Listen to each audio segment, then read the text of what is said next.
Acerca del empleo, pero desde el punto de vista del empleador.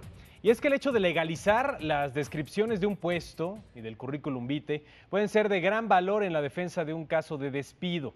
A su vez, esto le permitirá al trabajador tener un panorama real de las responsabilidades que concierne al puesto.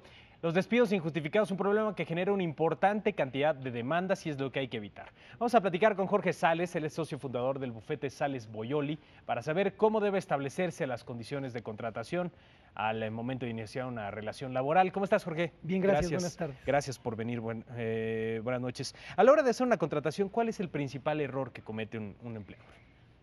Yo diría que son dos principales: la falta de claridad y el hacerlo verbal. Sí.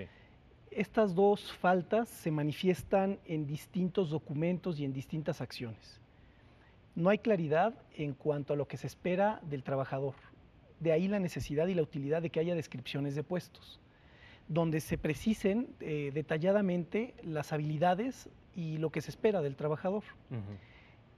Y que después esas descripciones de puestos se firmen. Muchas veces las áreas de recursos humanos, ahora llamadas de capital humano, Sí. se esfuerzan en hacer descripciones de puestos estéticamente perfectas y ponerlas en carpetas y que ocupen lugares privilegiados en la empresa, pero no las firma el trabajador. Sin la firma no se puede hacer ver al trabajador después que le advertimos cuáles eran sus funciones. El segundo punto que mencionaba es la ausencia de documentos escritos. Muchas veces se habla de buena fe, se confía en la palabra. Sí. La ausencia de un contrato firmado, la ausencia de una descripción de puestos firmados, hace inútil esos documentos en un juicio, los hace inútiles. Un documento sin firma no se puede invocar en un juicio laboral. Ya.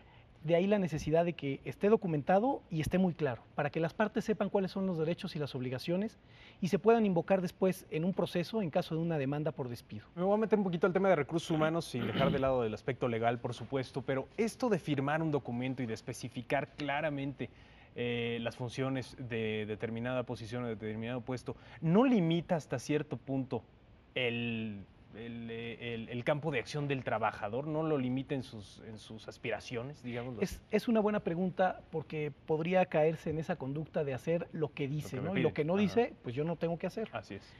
Creo que esto se salva laboral y legalmente hablando cuando al final se establece una pequeña leyenda donde se estipula que además desempeñará las demás funciones inherentes y relacionadas a su cargo. Sí.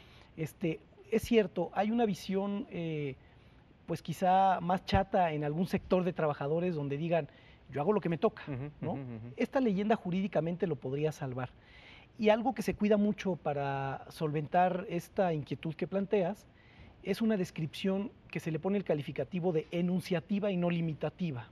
Correcto. Es decir, es lo menos que se esperaría que un trabajador hiciera, ¿no? Correcto. Ahora, en términos, por ejemplo, de equidad de género, en términos en términos legales, hablando de este tema de equidad de género, ¿cómo es la situación laboral?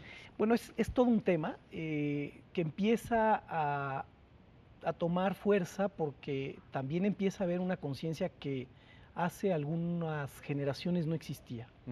Lamentablemente, la Ley Federal del Trabajo se encuentra todavía muy rezagada en el tema de equidad de género. Pero llevándolo al día a día, a los aspectos prácticos, al empresario, al empleador, Sí, sí. ¿qué ocurre cuando una mujer se embaraza? Bueno, es evidente que a lo mejor las capacidades y aptitudes de esa persona se reducen. Hay empleadores que se enfrentan al dilema de conservar a esa persona o de despedirla. El patrón también tiene el derecho de tener a las mejores personas posibles para las funciones que necesita. Claro, pero Y no entonces, tiene el derecho de despedirla así es. mientras se encuentra en ese... Ahí hay un dilema. Y el dilema radica en que legalmente no existe nada que impida correr a una mujer embarazada. No existe nada que impida correr a una mujer embarazada. No hay ninguna disposición que diga que tienen una inamovilidad en el empleo. El punto fino es que yo puedo correr a una mujer embarazada como patrón, pero tengo que pagar las indemnizaciones previstas en la Ley Federal de Trabajo, que son indemnizaciones altas. Conceptualmente 3 meses de salario y con cierta discusión 20 días por año. Y lo que pasa regularmente es que también los patrones aducen otras causas al despido, ¿no? Claro, para obviar, a veces para obviar esos costos. Sí. Hay buenos y malos de los dos lados, ¿no? Sí, finalmente hay quienes Como siempre hay quienes abusan de las leyes para un lado y para el otro, ¿no? Correcto. Entonces, se suele creer que no puedo despedir a una trabajadora embarazada. El punto es que se puede. Lo delicado es que hay que pagar las indemnizaciones previstas en la ley. No porque esté embarazada, sino porque es un empleado al que estoy corriendo sin causa. Dicho de otra forma, el estar embarazada no es una causa justificada de despido. Es una causa injustificada. Por tanto, hay que indemnizar con los parámetros establecidos en la Ley Federal del Trabajo. Que son altos, como nos Que dices. son altos. Quien ha trabajado fuerte en esto son algunos organismos de reciente creación en el sexenio pasado para prevenir la discriminación.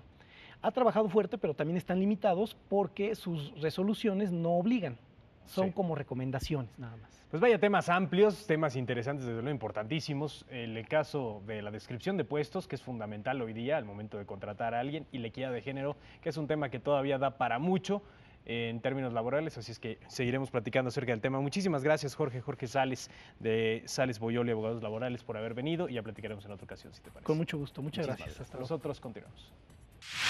Nos despedimos de una emisión más de Mundo Ejecutivo TV, la visión de los negocios. Agradecemos todos sus comentarios y sugerencias que nos han enviado a través de correo electrónico y Facebook. Yo soy Maritere Alessandri y fue un placer haber estado con todos ustedes. Nos vemos dentro de 8 días. Aquí nos vemos. Gracias, yo soy Guillermo Ochoa Millán. Le deseo que tenga una redituable semana. Hasta entonces.